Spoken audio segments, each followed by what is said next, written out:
네, 안녕하세요. 잘 들리시죠? 한 주 동안 잘 지내셨어요? 주말 잘 보내시고, 어, 이제 3주차 들어섰는데, 말씀드렸다시피 이제 1학년은 아마 이번 달 자체는 아마 비대면으로 갈 거예요. 그래서 이제 한 2주 정도 이제 남았을 것 같고, 비대면으로 되는 거는, 별다른 일이 없으면은 아마 4월 1일부터, 4월 이제 시작하면서부터 이제 대면 수업을 이제 시작할 것 같은데, 어, 뭐 몇 번 말씀드렸지만 이게 또 확실하지가 않아요. 왜냐하면은 자꾸 이제 교육부에서 이제 방침이 내려오니까 근데 이제 어쨌든 교육부에서는 무조건 올해 이제 별일이 없으면은 대면 수업 이제 강행이기 때문에 아마 대면 수업을 할 확률이 높고 대신에 이제 코로나가 되게 심했죠. 오늘 몇 명 나왔는지 모르겠는데 한 60만 명까지 나오고 인천에서도 뭐 3만 명인가 넘고 그랬던 것 같아요. 그래서 사실은 3월 시작할 때도 원래는 대면이 원칙이었는데 너무 심해지니까 갑자기 11일까지 교육부에서 전면 비대면 하라고 이제 지시가 내려오기도 했었어요. 그래서 지금 또 어떻게 될지 모르겠는데 일단은 저희 과는 4월부터 지금은 이제 그냥 대면 시작한 거죠. 다른 과는 이제 저희 과는 어쨌든 4월부터 뭐 대면 수업 시작한다고 보시면 되고 1학년은 2학년은 뭐 좀 어떻게 될지 지금 잘 모르겠어요. 네, 그렇게 될 것 같고 어, 네, 수업을 하도록 할게요. 다음 주에는 한번 이렇게 화면을 보면서 할게요. 오늘까지는 그냥 저기 하고 다음 주에는 비디오를 켜서 하도록 하겠습니다. 왜냐하면은 그냥 비디오를 안 켜고 하려는데 수업이 이제 시작이 되면은 얼굴을 보기가 되게 어려워요. 제가 좀 얼굴을 기억을 해야 되는데 그게 조금 어려워가지고 다 마스크 쓴 모습만 보니까 제가 잘 사람을 알아보지를 못해요. 학생들을. 그런 부분이 있어서 오늘까지는 그냥 그 비디오를 끄셔도 되고 다음 시간부터는 이제 비디오를 켜고 하도록 하겠습니다. 그렇게 하고 마이크 같은 경우는 그냥 끄고 하시는 게 좋아요. 자꾸 이렇게 잡음 에코라 그러죠. 그런 게 이제 들어오는 경우가 많으니까. 자, 네, 잘 보이시죠? 자, 그래서 어, 오늘 이제 하는 내용은 이제 인수공통 전염병학을 우리가 이제 지난 시간에 인수공통 전염병학이 뭔지 그런 거에 대해서 개론을 조금 배웠잖아요. 그래서 이제 오늘부터 하는 내용은 인수공통 전염병이 종류가 굉장히 많아요. 뭐 250개에서 한 300개 정도 된다고 나와 있는데 그 하나하나 이제 개별적인 병을 배운다고 보시면 돼요. 그래서 그 2, 300개를 다 배우는 건 아니고 실제로 수의 쪽에서 굉장히 중요한 인수공통 전염병이 몇 가지 있습니다. 뭐 대표적으로 떠오르는 거 하면 뭐 있죠? 뭐 광견병 같은 거, 그죠? 그다음 뭐 말씀드렸지만 뭐 코로나도 인수공통 전염병이고, 그죠? 하지만 이제 코로나는 주로 사람이랑 사람 사이의 전염이 문제가 되는 거기 때문에 뭐 엄밀하게 얘기하면 그렇게 크게 중요하다고 볼 수는 없어요. 물론 이제 사람, 개, 뭐 이제 어쨌든 동물도 걸려서 문제가 될 수는 있겠지만 주 전파 경로가 사람이기 때문에 인수공통 전염병에 있어서 제일 중요한 것 중에 하나는 전파 경로거든요. 왜 그러냐면은 이 공중보건학, 예방의학이라는 게 뭐라 그랬죠? 누가 걸렸을 때 치료하고 이런 게 중요한 게 아니라 아예 걸리지 않도록 예방하고 처음부터 막는 게 굉장히 중요하다고 말씀을 드렸잖아요. 그렇기 때문에 예방을 하려면 뭘 알아야 되죠? 전파 경로를 알아야 되죠. 그렇기 때문에 전파 경로를 이제 병마다 파악하는 것이 굉장히 중요한데, 자, 어쨌든 그래서 이제 개별적인 한 개 한 개 질병에 대해서 이제 아마 배우게 될 겁니다. 그래서 이제 지난 시간에 했던 내용 살짝 복습해 보면은 인수공통 전염병이라는 것이 사람과 동물이 동시에 걸리는 병이라고 했고, 자, 인수공통 전염병이라는 거는 사실 전파 방향에 의해서 분류를 한다면은 사람에서 동물로 가는 것도 인수공통이고 동물에서 사람으로 가는 것도 인수공통이고 양방향으로 가는 것도 인수공통이라고 말씀을 드렸죠. 그래서 사실 방향성 자체는 사람에서 동물로 가든 동물에서 사람으로 가든 어쨌든 다 인수공통이라고 우리가 부른다고 이제 말씀을 드렸습니다. 그런데 음, 어떤 거는 사람이랑 동물이랑 서로 왔다 갔다 하는 경우도 있다 그랬죠. 그것도 당연히 인수공통 전염병에 속하고, 그래서 그런 용어를 이제 엔트로포주노시스, 엠픽스 이노시스, 주 엔트로포노시스, 이게 뭐 라틴어라 조금 말이 어려워요. 조금 이제 어려운 말로 이제 부르고 있는데, 자, 그래서 이제 뭐 동물의 사람으로 가는 대표적인 거는 뭐 광견병, 브루셀라 탄저 같은 것들이 있고, 서로 왔다 갔다 하는 거는 뭐 기생충 질병이나 결핵 살모넬라. 광견병 같은 경우는 사실 뭐라 그랬죠? 사람에서 동물, 동물에서 사람 이렇게 돼 있긴 한데 여기도 지금 돼 있죠. 사실은 여기에 가까워요. 동물에서 사람으로만 간다고 보시면 됩니다. 왔다 갔다 하지는 않아요, 사실. 원칙적으로는 왔다 갔다 할 수도 있는데 왜냐하면 광견병은 모든 온열동물이 걸릴 수 있기 때문에 뭐 고양이도 광견병에 걸리고 소도 광견병에 걸리고 사람도 광견병에 걸립니다. 서로 물고 물리게 되면은 침을 통해서 전염이 되는데 사람이 동물을 무는 일은 거의 없죠. 그렇기 때문에 사실은 여기서 원칙적으로는 이렇게 될 수도 있지만 여기서 빠지는 게 맞다고 말씀드렸고 사람에서 동물로 가는 경우에는 별로 중요하지 않다 그랬죠. 그렇죠? 왜냐하면 인수공통 전염병이라는 게 어쨌든 뭐 동물 사람이 공통으로 걸리는 병이긴 하지만 수의 공중보건학이라는 게 뭐랬죠? 사람에게 직접적인 위해가 가하지 않으면은 그건 수의 공중보건학적으로 크게 의미가 없는 경우가 많아요. 그래서 사람에서 동물로 가는 거는 크게 중요하지 않다. 자, 전파 양식에 의해서 네 개로 분류할 수 있다 그랬죠. 첫 번째는 직접 전파. 직접 전파라는 거는 한 개의 동물만 관여가 되고 거기 있는 바이러스든 세균이든 하나의 동물에서 이제 성장이나 발달이나 이런 걸 다 하고 감염력까지 갖춰서 이제 질병을 전파시키는 거. 대부분의 세균성이나 바이러스 같은 경우는 다 직접 전파에 속하는 경우가 많아요. 그건 왜 그러냐면은 기생충 같은 경우는 조금 다른 게 사람의 몸에 들어와서 아니, 가령 이제 신체에 들어와서 자기가 좋아하는 기관이 있고 또 자기가 이제 성장이나 발달을 하려면은 동물 사이를 옮겨 다녀야 돼요. 그래서 그 뭐 중간 숙주라고도 하고 종숙주라도 하고 종숙주라고도 하고 뭐 이런 식으로 뭐 성장이나 뭐 알을 까거나 이런 거 중간숙주에서 하고 최종 성장을 해서 감염력을 생기고 뭐 생식하고 이런 것들은 종숙주에서 하고 이런 것들이 있어요. 자기 나름대로 원칙이. 그런데 세균이나 바이러스는 그런 게 없습니다. 기생충처럼. 그래서 세균이나 바이러스는 그냥 한 동물에서 생장이나 발달을 다 할 수가 있어요. 그래서 대부분 세균이나 바이러스의 인수공통 전염병이 속하고 척추동물에서 생장이나 발달을 한 종의 척추동물에서 다 하는 게 바로 직접 전파라고 했고 두 번째 순환 전파 같은 경우는 이게 이제 기생충 같은 경우에는 다른 종의 동물이 필요한 거예요. 두 종 이상의 척추동물에서 생장이나 발달을 다 한다고 했고, 그래서 포충충 같은 경우는 개랑 양에서 왔다 갔다 하면서 사람에 감염되는 거라 그랬고, 무구조충증 혹은 유구조충증. 무구조충증은 소, 유구조충증은 돼지. 사이클은 똑같아요. 어쨌든 무구조충증은 지금 소랑 사람에서 왔다 갔다 하면서 사람을 거치지 않으면 얘네들이 뭐 생장이나 발달을 못해요. 그러다가 사람한테 또 감염되는 거죠. 그래서 두 종의 척추동물이 개입이 되면은 그게 순환전파. 자, 그다음 매개전파는 뭐라 그랬죠? 매개전파는 뭐 모기라든지 찐득이라든지 이런 매개체들이 전파를 하는 게 이제 매개전파의 일종이고 어렵게 생각할 거 없이 중간에 무척추동물이 끼게 되면은 이 사이클에서 무척추동물이 끼게 되면은 그냥 간단하게 매개전파라고 보시면 됩니다. 뭐 달팽이라든지 아니면 개라든지 꽃게라든지 이런 거 다 무척추동물이죠. 모기, 찐득이 전부 척추가 없는 애들이죠.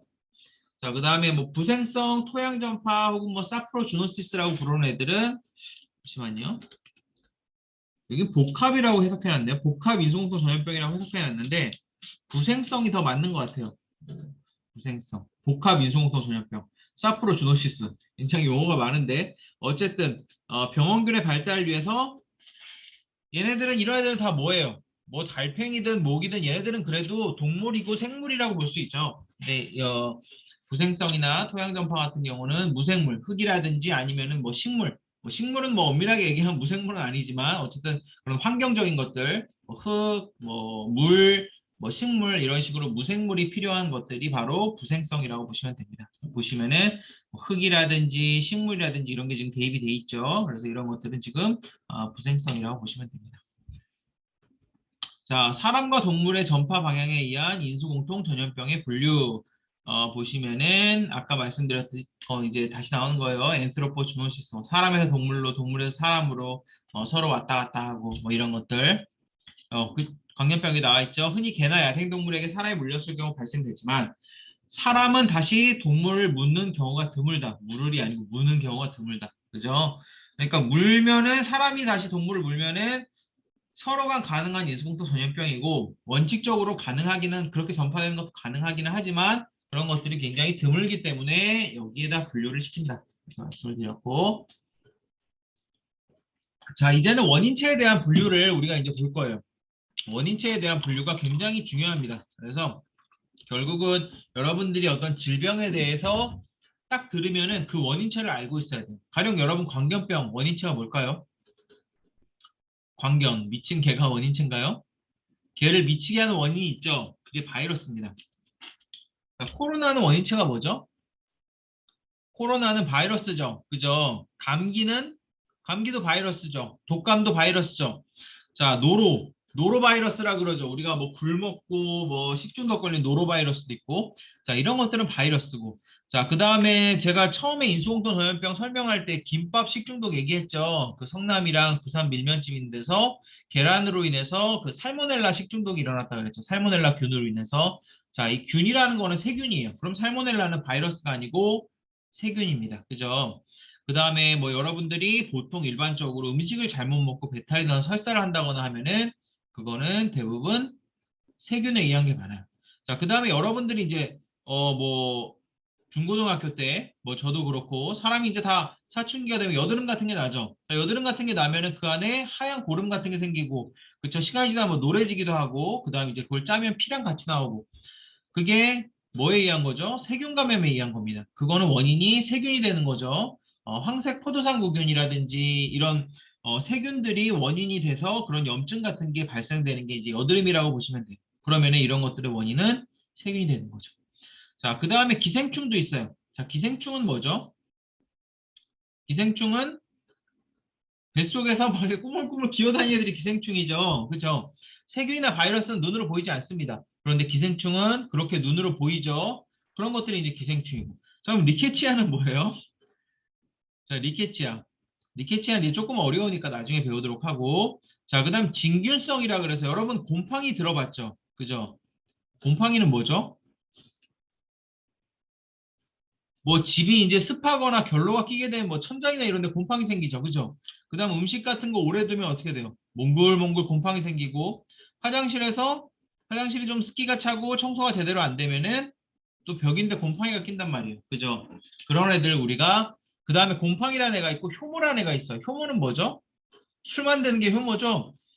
효모 이제 발화시켜 갖고 곰팡이랑 효모 같은 애들이 있어요. 걔네들을 갖다 우리가 진균이라고 합니다. 진균. 자, 그럼 진균이라는 게 있고 프리온이라는 게 있어요. 프리온이라는 거 들어보셨는지 모르겠는데, 자, 프리온은 뭐죠? 프리온도 어려우니까 리케치아랑 프리온은 뒤에서 배워드리도록 하고, 어쨌든 세균, 바이러스, 기생충, 리케치아, 진균, 프리온, 그다음 원충이라는 것도 있어요. 사실 뭐 그냥 기생충이랑 조금 다른데 원충이라는 것도 있는데 그것도 어쨌든 뒤에 나오는데, 자 일단은 세균을 봅시다. 제일 이제 우리가 어떻게 보면 좀 친숙하다고 해야 되나? 네, 세균. 자, 세균이라는 건 뭐냐면은 단세포예요, 단세포. 여기 나온 거 다 단세포 아니에요? 하면 다 아닙니다. 단세포인 것도 있고, 다세포인 것도 있어요. 그리고 조금 분류하기 어려운 애들도 있어요. 세포로 보기 힘든 애들도. 자, 어쨌든 세균은 단세포예요. 단세포라는 건 하나의 세포로 되어 있다는 거죠. 우리 사람은 세포가 어떻게 되죠? 사람은 피부세포 있고, 그죠? 눈에는 안세포 있고, 그 다음에 안에는 뭐예요? 뭐, 뭐 뇌라든지 이런 데는 신경세포가 있고, 그죠? 그 다음에 뭐 별의별 세포가 다 있죠. 그죠? 그 다음에 뭐, 심장을 구성하는 세포도 다르고, 그 다음에 근육을 구성하는 세포도 다르고, 그 다음 뼈를 구성하고 있는 세포도 다르단 말이에요. 굉장히 많은 세포로 이루어져 있습니다. 이게 다세포예요. 다세포랑 단세포가 있는데, 세균은 그냥 세포 하나 자체가 생물이 되는 거예요. 사람은 세포가 엄청나게 많이 모여서 하나의 생물이 되는 거지만, 세균은 이 한 세포 자체가 생물입니다. 이거를 우리가 단세포라고 그러죠. 자, 세균은 단세포이지만 형태가 다양해요. 일단은 이렇게 둥글둥글한 애들이 있습니다. 둥글둥글한 애들. 이거를 우리가 구라고 하면 뭐죠? 동그란 구라 그러죠? 이걸 구균이라 불러요. 구균. 그쵸? 동그랗게 생겼다 그래서 구균이라 그러고, 구균도 요렇게 두 개, 한 개 떨어져 있는 애들도 있고, 두 개 붙어 있는 애들도 있고, 네 개가 붙어 있는 애들도 있고, 이런 식으로 여러 개가 포도송이처럼 붙어 있는 애들이 있고, 그 다음에 이렇게 연쇄적으로 붙어 있는 애들이 있습니다. 그래서 뭐 포도처럼 붙어 있으면 포도상 구균, 이렇게 연쇄돼서 붙어 있으면 연쇄상 구균, 이런 식으로 이름이 조금씩 달라요. 아마 들어보셨을 거예요. 연쇄상으로 되어 있는 구균이다. 포도상으로 되어 있는 구균이다. 뭐 그런 식으로. 그 다음 뭐 두 개로 되어 있으면 뭐 쌍구균, 쌍으로 되어 있는 구균이다. 이런 식으로 구균이 있고, 이거를 콕사이라 그럽니다. 그 다음에 간균이 있어요. 간균은 뭐냐면은 길쭉길쭉하게 생긴 거예요. 세균이. 길쭉길쭉하게 생긴 게 바로 간균입니다. 구균은 동그랗고 간균은 막대기 모양으로 길쭉길쭉하게 생겼어요. 자, 그럼 막대기도 이렇게 긴 막대기가 있을 수 있고, 한 요 정도만 되는 막대기가 있을 수 있죠. 한 요 정도 되는 게 있을 수 있고, 길쭉 더 긴 게 있을 수 있고, 그죠? 그래서 간균도 사실은 이렇게 좀 약간 좀 짧은 구균이다. 그럼 구간균이라고도 부르고, 아주 길면은 그냥 간균이라고 그냥 부르고, 어쨌든 구균이 있고 간균이 있어요. 자, 그 다음에 나성균이라는 애들이 있어요. 나성균이라는 애는 뭐냐면은 스크류처럼 이렇게 빙글빙글 스크류처럼 돌면서 운동을 해요. 그래서 이런 식으로 약간 갈매기처럼, 아니면 약간 S 모양처럼, 눈썹 모양처럼 이렇게 생긴 게 나성균, 스피로헤타라고 합니다. 그래서 여기 나성균이고, 자, 이 안을 보면은 어 얘가 단세포라 그랬죠? 단세포라 그래서 보통 원핵생물이라 그럽니다. 세포가 하나인 애들을 원핵생물이라 그러고, 세포가 여러 개, 사람처럼 세포가 여러 개면 진핵생물이라 그래요. 그래서 원핵생물이랑 진핵생물이 있고, 원핵생물은 단세포, 진핵생물은 이제 다세포. 자, 그럼 원핵세포를 보면은 되게 단순하게 생겼어요. 안에 핵이 없습니다. 핵도 없고, 원래 세포 안에는 핵이 있어요. 핵이 있는데 얘는 핵도 없고 그냥 핵 양체라 그래서 그런 성분들이 그냥 떠다녀요. 그다음에 이제 피막이 있고, 그다음 세포막, 세포벽 있고, 그 안에 이제 리보좀이라고 해서 단백질을 만드는 애들이 있고, 자, 그다음에 이제 편모가 있어요. 편모는 얘네들이 운동할 수 있게 해주는 거예요. 그래서 여러분들 물고기 한 마리를 봐도 지느러미가 있죠. 꼬리 지느러미. 그래서 파워하고 움직이잖아요. 사람도 다리가 있죠. 다리가 있고 손이 있으니까 움직이는 거란 말이에요. 얘네들도 그냥 이렇게 세포처럼 돼 있으면 움직이기가 힘드니까 편모를 가지고 있습니다. 자, 그런데 얘네들은 편모가 지금 안 보이죠? 편모가 있는 애들도 있고 없는 애들이 있어요. 그래서 아무래도 편모를 가지고 있으면은 운동성이 더 좋겠죠. 자, 세균을 보면 동그란 애들도 있고, 이렇게 생긴 애들도 있고, 이렇게 생긴 애들도 있고, 편모를 가지고 있는 애들도 있고, 없는 애들도 있지만, 안에 구성 성분은 비슷비슷하다고 보시면 돼요. 자, 그래서 그리고 겉에 선모가라는 게 또 있어요. 편모가 있고 선모가 있고. 자, 어쨌든 그다음에 이제 캡슐이라든지 세포벽으로 이제 세포막 같은 걸로 이제 둘러싸여져 있고, 요 안에, 자, 여러분 DNA라고 아시죠? DNA. DNA는 유전 형질이에요. 자, 그래서 여러분들이 어머니나 아버지의 얼굴을 닮았죠? 그거는 어머니나 아버지의 DNA가 섞여갖고 여러분한테 내려왔기 때문이에요. 얘네들도 단세포이긴 하지만 얘네들도 번식을 해야 될 거 아니에요? 그래서 얘네들이랑 똑같이 생긴 애를 만들기 위해서 자기네들이 나름대로 DNA를 가지고 있습니다.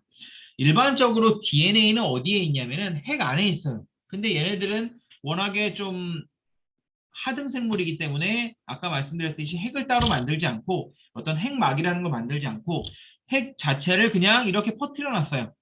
그래서 이게 그냥 핵 영역이 되고 이 안에 DNA가 있다고 보시면 됩니다. 그리고 뭐 안에 이제 플라스미드라 그래서 자기 유전 형질을 또 가지고 있는 그런 조그만 애들이 있어요. 얘네들이 자꾸 옮겨 다니면서 항생제 내성 같은 게 생기는 건데 뭐 그것까지 알 필요가 없고. 자, 그래서 이게 원핵세포예요. 진핵세포는 어떻게 다르냐면은, 일단은 진핵세포는 다세포죠. 이런 애들이 많이 모여서 구성이 되는 거고, 자, 그 다음에 뭐 이제 그 핵에 이제 영양분 같은 걸 공급하는 미토콘드리아 같은 게 있고, 핵이 따로 있어요. 이런 식으로 원형으로 핵이 있고, 핵을 감싸고 있는 핵막이 있고, 안에 핵소체라는 것도 있습니다. 겉에 이제 리보솜 같은 게 있는 건 똑같고요. 보통은 세포벽은 없고 막만 돼 있어요. 자, 어쨌든 중요한 거는 이제 핵 자체를 이런 식으로 퍼뜨려서 구성을 하느냐, 아니면은 핵이라는 거, 핵막 안에 이제 좀 깔끔하게 구성을 하느냐 이런 차이라고 보시면 되고 원핵세포는 단세포, 진핵세포는 다세포라고 보시면 돼요. 그래서 세균은 제일 핵심은 단세포입니다. 단세포. 자, 그 다음에 세균을 분류할 때 되게 중요한 게 있어요. 그람 음성이랑 양성. 이거 들어보셨는지 모르겠는데 이거는 그람 음성균이야. 이거는 그람 양성균이야. 뒤에 나오니까 이거 다시 설명을 해드릴게요. 그람 음성이랑 양성이 있고. 자, 그 다음에 세포 외에서도 증식이 가능하다. 요거는 세균이랑 바이러스를 굉장히 구분짓는 거예요. 무슨 얘기냐면은 일반적으로 세균은 무생물에서도 살 수 있습니다. 다시 말해서 여러분들 토양을 보잖아요. 토양은 뭐예요? 무생물이란 말이에요. 근데 토양에도 세균이 있어요. 그리고 물에서도 세균이 있습니다. 세균은 그냥 세포 외에서도 증식이 가능해요. 여러분들 그냥 세균이 여러분들 가령 뭐 우유 같은 거 마시면 너무 오래 두면 어떻게 돼요? 우유가 상한단 말이에요. 그러면 어떻게 우유가 상하는 거죠? 우유 말고 딴 걸로 해야겠다. 우유 말고 과일 주스로 합시다. 과일 주스. 과일 주스가 금방 상한단 말이에요. 그죠? 과일 주스가 왜 상할까요?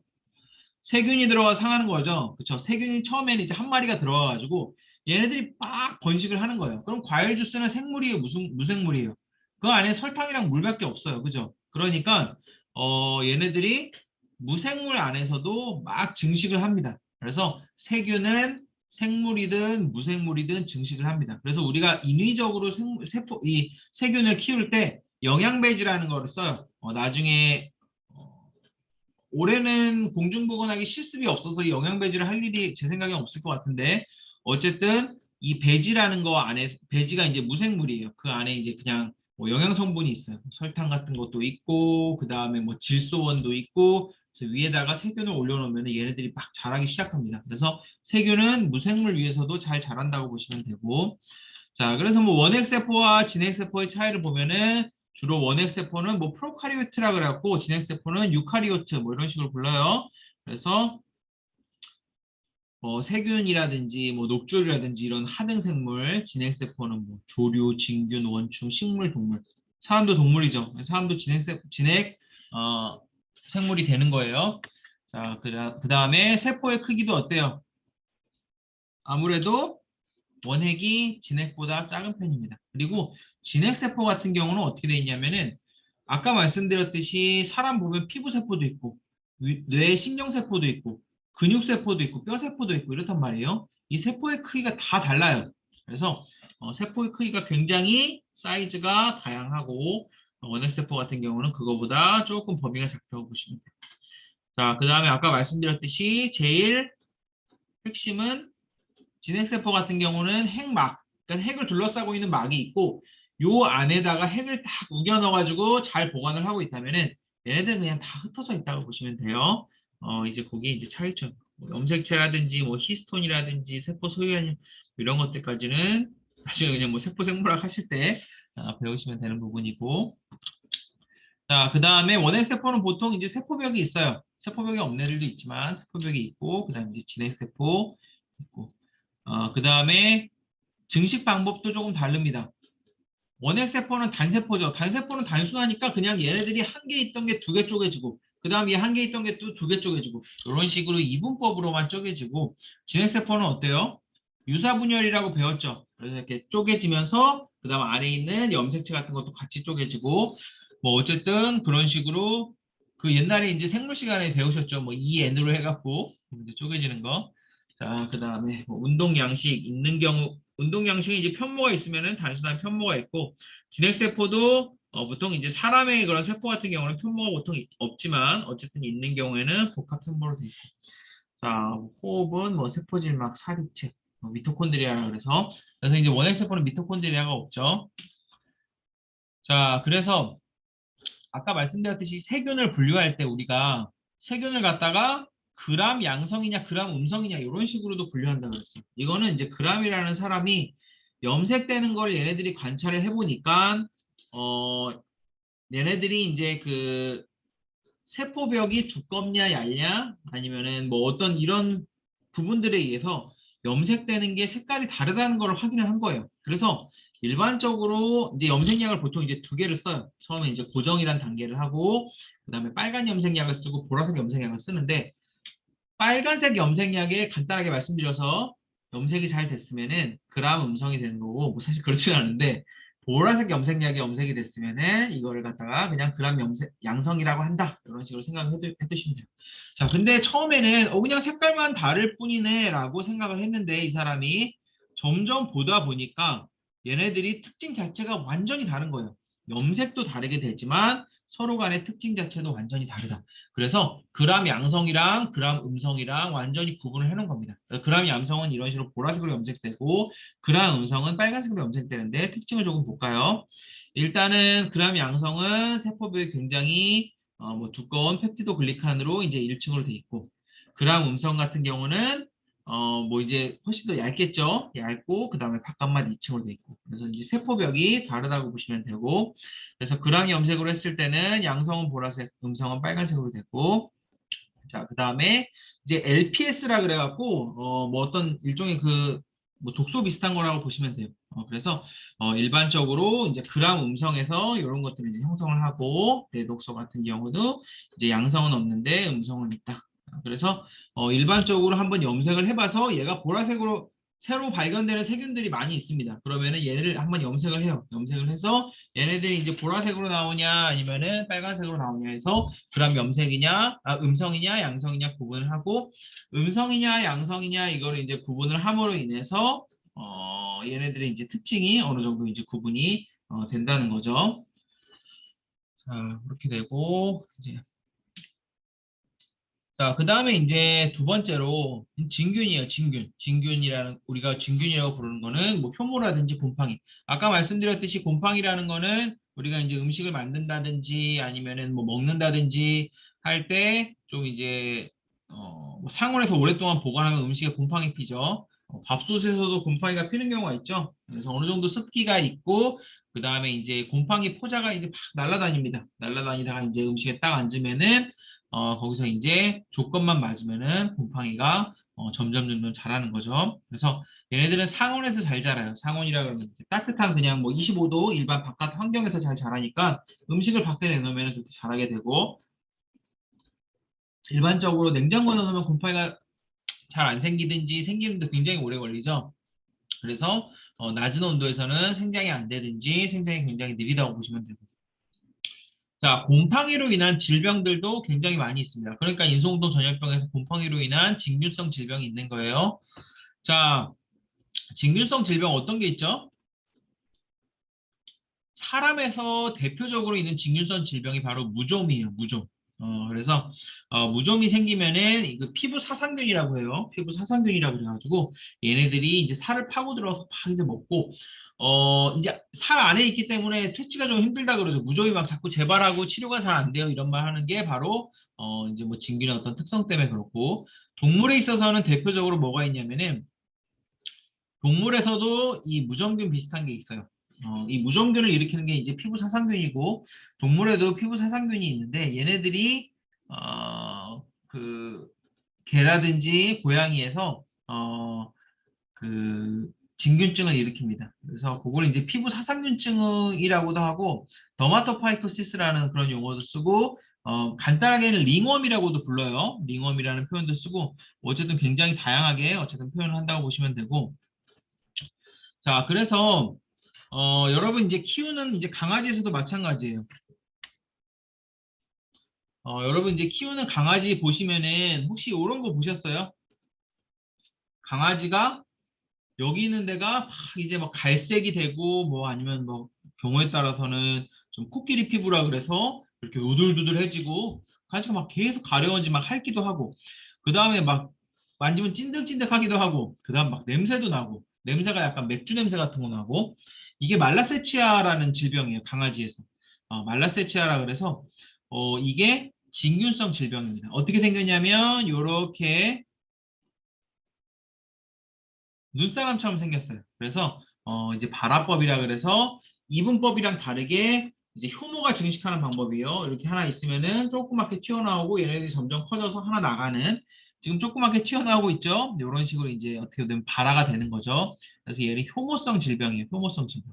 곰팡이는 아까 말씀드린 그 무좀이라든지 이런 애들은 이제 곰팡이성 질병이고 이런 애들은 이제 효모성 질병인데 자, 그다음에 여러분들이 이제 강아지는 이제 키우다 보면은 귀에 질병 생기는 경우 많죠. 귀에서 막 냄새 나고 강아지가 막 귀 계속 털고 그다음에 갈색 귀지 같은 거 나오고 그죠? 그런 게 웨이염이라고 그러는데 웨이염 같은 것도 걸리면은 귀에 이런 진균이라든지 효모라든지 곰팡이가 있는 경우가 많아요. 자, 그래서 사람이든 동물이든 이런 진균성 질병이 있고 자 그러면은 뭐 진균 생긴 거 보니까 세균이랑 비슷하네 거의 비슷한가 보다라고 생각할 수 있겠지만 엄청난 차이가 있습니다. 일반 세균이랑 그 차이가 뭐냐면은 세균은 뭐라 그랬죠?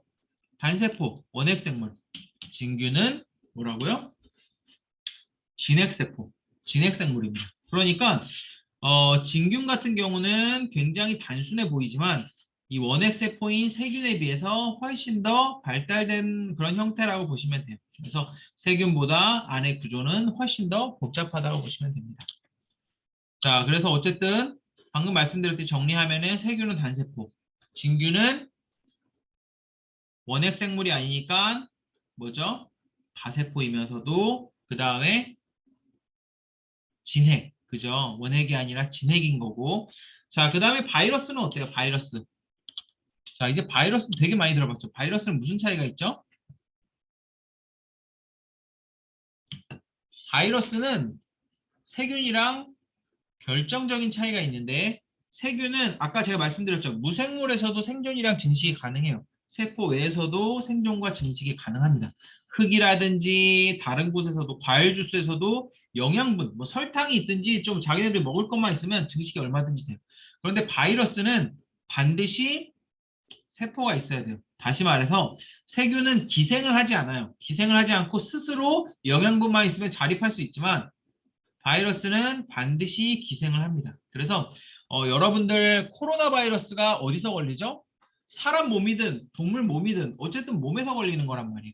몸 밖을 나가면은 어느 정도는 생존이 가능하지만 이후에는 증식이 안 되고 결국은 죽게 됩니다. 그래서 잠깐 동안 사는 거는 가능하겠지만 증식이 되고 얘네들이 번식을 하고 이런 식으로 자손을 퍼뜨리려면은 반드시 사람의 몸이든 동물의 몸이든 숙주라는 게 있어야 돼요. 숙주. 그래서 얘네들이 기생하는 걸 갖다가 우리가 숙주라 부릅니다. 숙주. 우리가 보통 뭐 기생충이니 숙주니 이런 말 하잖아요. 그래서 바이러스는 반드시 살아있는 어떤 생물이 있어야 돼요. 그게 식물이 될 수도 있고 뭐 그냥 일반 세포가 될 수도 있고 동물이 될 수도 있고 사람이 될 수도 있고 개가 될 수도 있는데 얘네들은 심지어 아까 말씀드린 조그만 세균 안에도 들어가서 기생을 하기도 합니다. 자, 어쨌든 바이러스는 DNA라든지 RNA 형태로 존재한다 그랬는데 DNA, RNA 이런 애들이 뭐라 그랬죠? 유전 물질이에요. 유전 물질. 자, 그래서 세균 보면은 아까 말씀드렸듯이 자, 요 안에 이게 다 유전 물질을 갖고 있는 거예요. 진핵세포 같은 경우는 핵 안에 유전 물질을 가지고 있습니다. 그래서 이런 식으로 유전 물질을 얘네들이 세포 안에 일반적으로 가지고 있는데 얘네들은 세포도 없고 아무것도 없고 유전 물질이랑 이 유전 물질을 갖다가 퍼뜨리기 위한 아주 간단한 단백질 구조만 가지고 있어요. 이게 지금 코로나 바이러스 약간 이렇게 생겼죠. 자, 이게 뭐냐면은 에이즈 바이러스예요. 에이즈 바이러스. 이 안에 유전 물질을 가지고 있고 위 겉에 있는 이런 애들은 그냥 기생하기 위해 좀 필요한 단백질들만 조금 바깥에 가지고 있는 거예요. 아, 코로나 바이러스 여기 나와 있네. 코로나 바이러스. 자, 이런 애들은 박테리오 파지라 그래서 얘네들은 세균 안에 아까 제가 세균이라는 단세포 안에도 바이러스가 들어가 살 수 있다고 그랬죠. 세균 안에 기생하는 그런 조그만 바이러스라고 보시면 되고 이제 여기 에이즈 바이러스 이렇게 생겼고 코로나 바이러스 이렇게 생겼고 자 보시면은 유전 물질을 RNA라든지 DNA 형태로 안에 가지고 있습니다. 이거는 되게 자기들 자손을 번식시킬 수 있는 되게 소중한 거니까 안에 단단하게 가지고 있고 이 스파이크라는 게 일종의 단백질이라고 보시면 돼요. 그래서 부착 단백질도 있고 뭐 이런 전달하는 단백질도 있고 어쨌든 이제 달라붙는 단백질이 그리고 이제 그 안에 이 유전 물질 같은 것들을 유지하기 위한 뭐 다른 단백질들이 또 있고 그 다음에 겉에 이제 막으로 둘러싸여져 있고 이런 식으로 해서 딱 달라붙어서 안에다가 뭐를 이런 단백질들을 통해서 단백질들의 어떤 다리 역할 같은 걸 하는 거죠. 안에 있는 바이러스 같은 것을 이제 우겨 넣는 거죠. 사람의 세포 안으로. 자, 그래서 DNA나 RNA 형태로 존재를 하게 되고 세균보다 당연히 크기가 작겠죠. 세균 안에 기생하는 애들도 있으니까 박테리오 파지처럼. 그 다음에 절대 세포 내 기생. 반드시 세포가 존재를 해야 됩니다. 그래서 반드시 세포가 있어야만 살아갈 수 있는 애들이고, 다시 말해서 얘네들은 딱 붙어서 일단은 얘네들이 딱 들어가고 나면은, 자, 그 다음부터는 어떻게 되냐면은 다른 모든 것들은 다 세포에 있는 걸 빌렸어요. 말 그대로 기생하는 거예요. 일반적인 세균은 자기가 편모도 가지고 있고 안에 그 다음에 뭐 리보솜이라든지 프로테인을 만들 수 있는 능력도 있고, 자기네들이 필요한 거는 자기네들이 자급자족할 수 있어요. 그런데 바이러스는 방금 말씀드렸듯이 반드시 세포 내에 들어가서 기생을 하게 되고, 이 DNA라든지 RNA 같은 것들, 그다음 몇몇 단백질들을 빼고는 전부 세포 안에 있는 걸 빌렸습니다. 아주 나쁜 애들이죠. 말 그대로 세포의 모든 것을 빌려 써서 증식을 한다고 보시면 돼요. 얘네들의 목적도 결국은 번식이죠. 자손을 퍼뜨리기 위한 거예요. 그래서 세포의 모든 것을 다 빌려가지고 여기 있는 DNA라든지 RNA를 번식을 시킵니다. 그러면 얘네들이 또 뭐 이제 혈관 같은 것들을 이제 타고 왔다 갔다 하면서 나중에 또 이런 바이러스 형태로 또 몸 밖으로 아니면 다른 생물에게 나가게 되는 거죠. 그래서 여러분들 막 기침 막 하면은 뭐 코로나 걸린 사람 코로나 바이러스 나온다고 그러죠. 이런 바이러스들이 튀어나온다고 보시면 돼요. 안에서 들어와서, 그러면 그 바이러스들이 다른 사람 몸으로 들어가서, 이제 다른 사람 몸으로 들어왔으니까 세포가 엄청 많죠. 그래서 세포 안으로 들어가서 또 막 증식을 해가지고 엄청나게 많이 불린 다음에 막 튀어나갑니다. 그 다음 다른 사람 몸에 또 전파시키고 이런 식으로 한다고 보시면 돼요. 이때 중요한 DNA라든지 RNA라든지 이런 애들은 세포 안으로 옮겨놓고, 나머지는 전부 다 이 DNA, RNA 빼고는 전부 다 세포에 있는 거를 갖다가 빌려 쓴다고 보시면 돼요. 자, 평소에는 무생물, 숙주에 들어가서 생물, 이게